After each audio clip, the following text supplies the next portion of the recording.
तो दोस्तों मैंने बहुत ही ईज़ी तरीके से आपको ये फॉर्म भर के बताऊँगा। इसके अलावा आपको ये इन्फॉर्मेशन और दे दूँगा कि ये आपको जो नोटिफ़िकेशन है यानी ये पेज है 4 या 5 पेज दोस्तों जो इस फॉर्म के, वो मैं आपको व्हाट्सएप ग्रुप लिंक में प्रोवाइड कर दूँगा, तो आपको ई-मित्र से भी डाउनलोड नहीं करवाना पड़ेगा। सबसे पहले आपको इसके ऊपर लिखा रहेगा दोस्तों, द प्रेज़िडिंग अफ़सर civilian direct recruitment board CHQ AC centre south two ATC AC centre north plus ATCC Agram post Bengaluru. इसके लिए दोस्तों आपको सबसे पहले क्या करना होगा, राइट साइड के अंतर्गत आपको लिखना है दोस्तों, आपकी जो फोटो है वो पेस्ट करना है। पेस्ट करने के बाद आपको खुद का नाम लिखना है और आपको नीचे डेट ऑफ बर्थ लिखना है। सिग्नेचर इस प्रकार का करना है दोस्तों इसके ऊपर कि आधा आपका फोटो के नीचे और आधा आपका फोटो के ऊपर होना चाहिए। नेक्स्ट हम नंबर 1 कॉलम के लिए चलते हैं। पोस्ट अप्लाइड फॉर, आप फायरमैन के लिए भरना चाहते हो तो फायरमैन लिख दीजिए दोस्तों। अगर आप किसी और पोस्ट जैसे एमटीएस, चौकीदार, कुक, तो उस पोस्ट का यहाँ पे आपको नाम लिखना होता है। इसके अलावा नेक्स्ट में दोस्तों name of candidate full name, आपका जो नाम होगा वो ब्लॉक लेटर के अंतर्गत लिखना होगा। आपका नाम हमने लिख दिया है दोस्तों, समझ में आ रहा हो तो लाइक जरूर करते चलिएगा। नेक्स्ट है दोस्तों नंबर 3 कॉलम के अंतर्गत चलते हैं। मोबाइल नंबर फंक्शनल इसके अंतर्गत बोला गया है, यानी जो चल रहा है आपका नंबर वही इसके अंतर्गत डालना है, जो रॉन्ग नंबर है या वो अदरवाइज ना डालेगा। तो हमने अपना मोबाइल नंबर भी इसके अंतर्गत मेंशन कर दिया। नेक्स्ट कॉलम में क्या पूछा गया, आपकी ईमेल आईडी फंक्शनल, वो भी ईमेल आईडी जरूर चलनी चाहिए। इसके अंतर्गत भी कई बार आपको जो जरूरी बातें हैं उसके अंतर्गत या दिशा निर्देश है वो इसके अंतर्गत भेजे जा सकते हैं।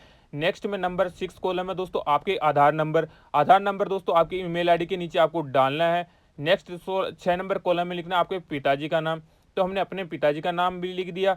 नेक्स्ट दोस्तों नंबर 7 कॉलम है date of birth, age, matriculation, यानी आपके जो 10th की मार्कशीट के अंतर्गत डेट ऑफ बर्थ लिखी गई है वो सेम इसके अंतर्गत आपको मेंशन करना है। किस फॉर्मेट में करना है, DDMM YYY, यानी इसी फॉर्मेट में आपको डालना है। उसके बाद में 8वें नंबर में कॉलम में लिखा है करस्पॉन्डेंस एड्रेस, इसके अंतर्गत पूरी डिटेल से आप जहां रहते हैं वहां का एड्रेस डालना है। हाउस नंबर या हो गया या विलेज हो गया, तो विलेज के अंतर्गत हमने अपना नाम विलेज डाल दिया। उसके बाद में आपका पोस्ट ऑफिस कौन सा है वो डालना है। डिस्ट्रिक्ट आपकी जो भी पड़ती है वो, स्टेट आपका जो है स्टेट, उसके स्टेट के नीचे दोस्तों आपका होता है पिन कोड, तो पिन कोड भी जरूर आपका इसके अंतर्गत मेंशन करना है, ताकि आपका जो पूरा एड्रेस रहेगा करस्पॉन्डेंट एड्रेस वो उसके अंतर्गत फिलिप कर दिया जाएगा। अब ये नेक्स्ट में दोस्तों हम चलते हैं, तो इसके अंतर्गत दोस्तों 9th नंबर कॉलम में था सेम परमानेंट एड्रेस, अगर आपका सेम है तो सेम लीजिएगा, अदरवाइज आप खाली छोड़ दीजिएगा। 10th नंबर कॉलम के लिए हम चलते हैं। इसके अंतर्गत क्या बोला गया है, एजुकेशन क्वालिफिकेशन मैट्रिक हो, आईटीआई हो, डिप्लोमा, जो भी आपकी क्वालिफिकेशन है वो इसके अंतर्गत सिंपल लिख देना है।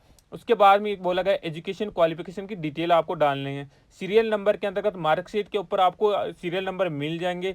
उसके बाद में क्वालिफिकेशन आपने जो कर रखा है, जैसे 10th कर रखा तो 10th डाल दिया। नेम ऑफ स्कूल, आपकी स्कूल का जिस स्कूल से आपने किया उस स्कूल का नाम लिख देना है। जैसे हमने गवर्नमेंट से किया तो हमने आरएस गवर्नमेंट स्कूल लिख दिया है। नेम ऑफ बोर्ड और आपकी यूनिवर्सिटी, जिस भी स्टेट के आप हो वहाँ की आपकी बोर्ड का नाम लिख देना है। जैसे राजस्थान का कोई कैंडिडेट तो आरबीएससी लिख दिया, कोई यूपी का कैंडिडेट है तो यूपीपीएससी लिख दिया, और आपके परसेंटेज मार्क्स कितने आए थे वो लिख देना है। रिमार्क्स में अगर आपकी कोई दिक्कत परेशानी हो वो लिख सकते हैं।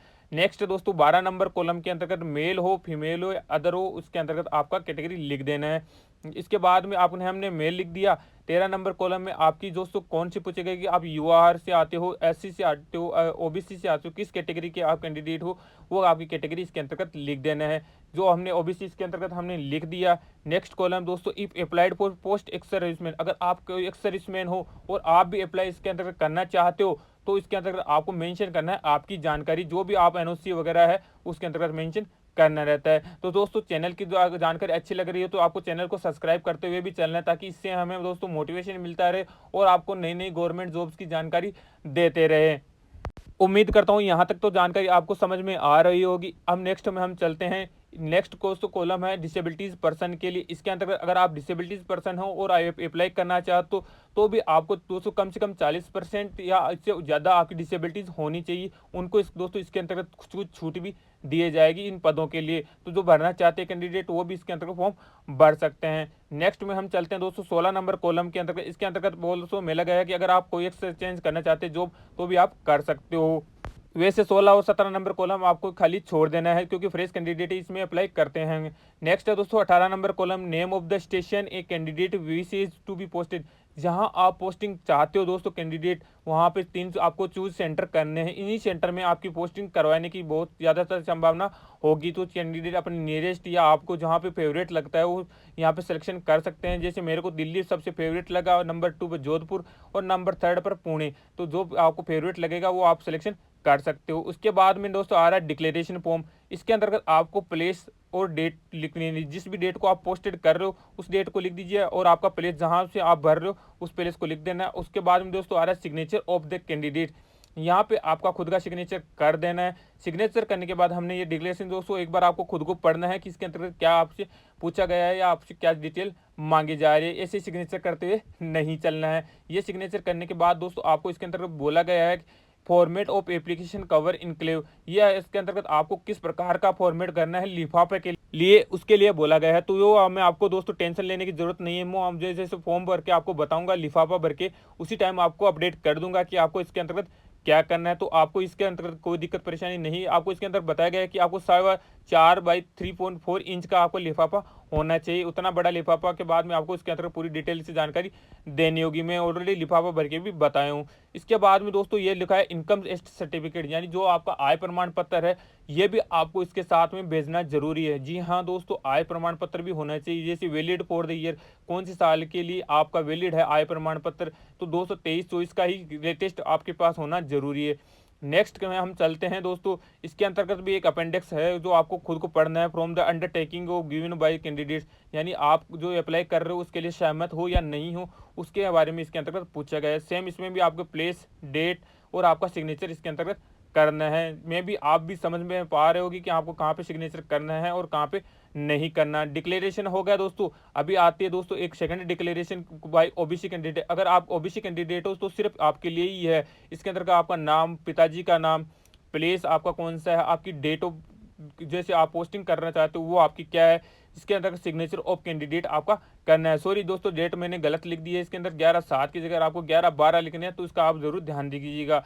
नेक्स्ट में दोस्तों आपका चलता है एडमिट कार्ड इन डुप्लीकेट। जो आपका एडमिट कार्ड वापस आएगा दोस्तों आपके लिए, उसको आपको भरना है। इसमें आपकी दोस्तों लेटेस्ट फोटो चिपकानी है, और आपको क्या करना है दोस्तों, इसके अंतर्गत आपको ज़्यादा कुछ नहीं करना, आपका सिग्नेचर करना है और आपका फोटो करना है। बाकी काम दोस्तों वो अपने आप कर देंगे। दो आपको ये दोस्तों एडमिट कार्ड की डुप्लीकेट है, दोनों के ऊपर सेम चिपकाना है। एक वो खुद रखेंगे, एक आपके लिए जो एडमिट कार्ड है वो भेजा जाएगा। अगर आप जैसे ही सिलेक्शन के लिए आप अप्लाई कराना चाहते हो तो आपको एडमिट कार्ड ही सबसे पहले दिखाना होगा। अभी चलते हैं हम दोस्तों अपने डाक लिफाफे के लिए। तो लिफाफा को भरने के लिए आपको दोस्तों इस फॉर्मेट में बताया गया था, सेम उसी प्रकार को मैं आपको बताऊंगा। इसके अंतर्गत लिखाया गया है कि एप्लीकेशन फॉर द पोस्ट, तो सबसे ऊपर आपको लिखना है। मैं भी लिफाफे में उसी प्रकार आपको बताता हूं कि सबसे पहले आपको लिखना है application for the post of. अगर आप फायरमैन के लिए भरना चाहते हो तो फायरमैन, चौकीदार तो चौकीदार, एमटीएस तो एमटीएस लिख दिया।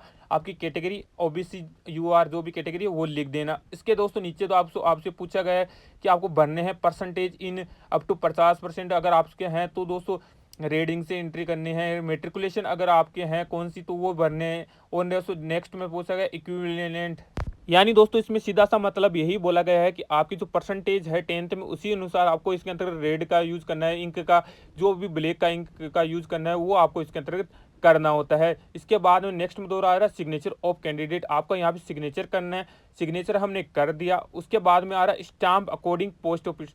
पोस्ट ऑफिस के द्वारा जो स्टाम्प दी गई वो आपकी स्टाम्प पे आपको यहाँ पे लगाना है होता है। उसके बाद में दोस्तों आपको लिखना है to the president officer civilian direct requirement board CHQ SC centre south 280 Agram post Bengaluru 560007, यानी जो मैंने कर लिख रखा है सेम आप कॉपी कर सकते हो दोस्तों। उसके नीचे आप फॉर्म लगा के खुद का एड्रेस भी लिख सकते हो, और डाक मैंने बता दिया कि स्टाम्प यहाँ पे आपको लगाना होगा। अभी हम चलते हैं छोटे वाले लिफाफे के। तो दोस्तों छोटे वाले लिफाफे को आपको खुद का एड्रेस लिखना होता है। 2 लगा के आपका खुद एड्रेस लिखना है, ताकि इसी पर आपका दोस्तों एडमिट कार्ड आता है। दोस्तों सारे डॉक्यूमेंट्स को करना क्या है, आपको इसी के अंतर्गत बड़े वाले लिफाफा है उसमें डालने सारे जो डॉक्यूमेंट्स है वो सेल्फ अटेस्ट आपके होने चाहिए, यानी खुद के सिग्नेचर आपको सभी पे करने हैं। बात करें छोटे वाले लिफाफे पे डाक टिकट का, तो उन्होंने दोस्तों डाक टिकट का बताया नहीं, लेकिन मेरे अनुसार जो मेरा नॉलेज है उसके अनुसार आप 25 रुपये का डाक टिकट इसके ऊपर लगा दीजिए, ताकि आपका लिफाफा वहाँ पे पहुंच जाएगा। ध्यान रखिएगा छोटे वाले लिफाफे में कोई भी डॉक्यूमेंट आपको नहीं डालने हैं, सारे डॉक्यूमेंट्स बड़े वाले लिफाफे के अंतर्गत ही